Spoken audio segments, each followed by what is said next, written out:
Hi, welcome to my channel, and today I'm going to be doing this week's Top 5 Wednesday, and this week's topic are hidden gems in your favourite genre. I'm going to choose historical fiction because even though I don't read much historical fiction, I do love it, and I thought fantasy might be a bit too obvious, and I tend to read a lot of hyped up fantasy books, which is why I'm trying to cut down on the YA fantasy I read.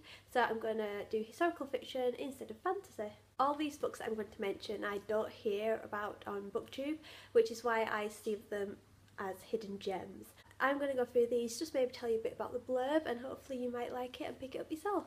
First book I'm going to mention is The Hammond Starter by Oliver Pooch. What got me interested in this was that it's all about witches, and I love witches. If you know me, I did my dissertation on the Pendle witches, and I really do want to learn more about witches this year, so this was the perfect read for me. Now this focuses on a hangman who refuses to believe that a family friend, the midwife in the town, is a witch. She has been accused because these kids are going missing and being found murdered with a strange mark upon their backs.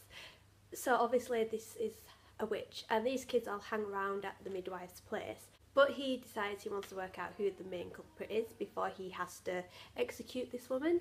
So he goes around with his daughter, and I believe it's the physician's son.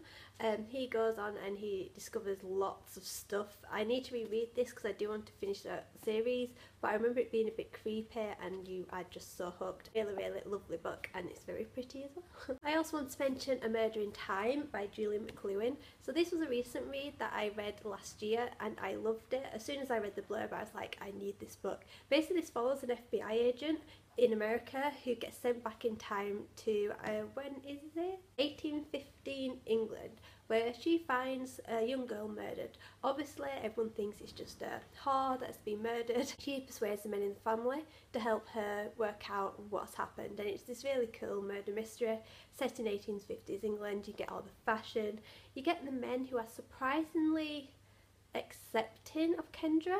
You know, normally people would be like, what is this woman doing? Is she mad? But they're surprisingly accepting of her looking at the dead bodies and listening to her, which is just one drawback, but it's still a lovely story.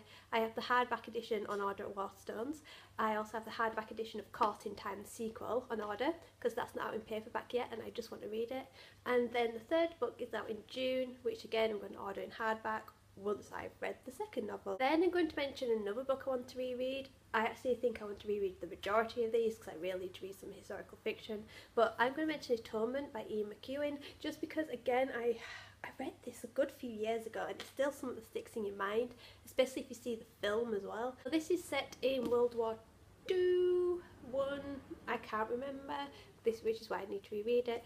But it's basically a romance, and this young girl sees her sister with the gardener kind of making out, and she interprets as her kind of being raped, especially when a young girl is abused on the estate. So this man gets sent off to the war, and it basically follows a young man in his story and the young girl's sister and the young girl herself as they're growing up separated, and it's just a very sad story. I must admit the film ending is a lot sadder than the book ending, so if you wanted something to cry out, go watch the film. But the book, I think you still need to read it, because I think it's one of those books that you just need to read to appreciate it, and I'm definitely wanting to get this reread this year. The next one is The Sealed Letter by Emma Donoghue. Now this follows what I believe is the first documented divorce set in Victorian times, and it basically follows this young woman who is drawn into the affair of her best friend unwillingly. She's asked to send these letters in between them both.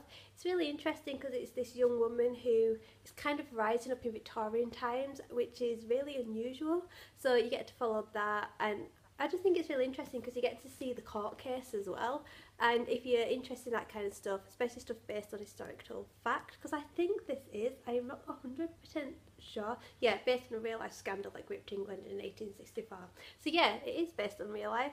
I definitely want to give this another reread as well, because I just found it really interesting. The last one I'm going to mention is His Bloody Project by Graham McRoburnett. This is set in 1869 in Scotland, I think, yes, in Scotland, where a young man is arrested for murdering this family. This is basically documents relating to his court case and the murders, and it's basically like it's up to you to decide whether he did it or not. You know, you've got witness statements, you've got the trial, got the murderer's account. When I first read this I thought it was fact, but it's not. It's actually fiction. If you're again into this kind of thing where it's murders and you've got like lots of different documents inside, then you would really like it.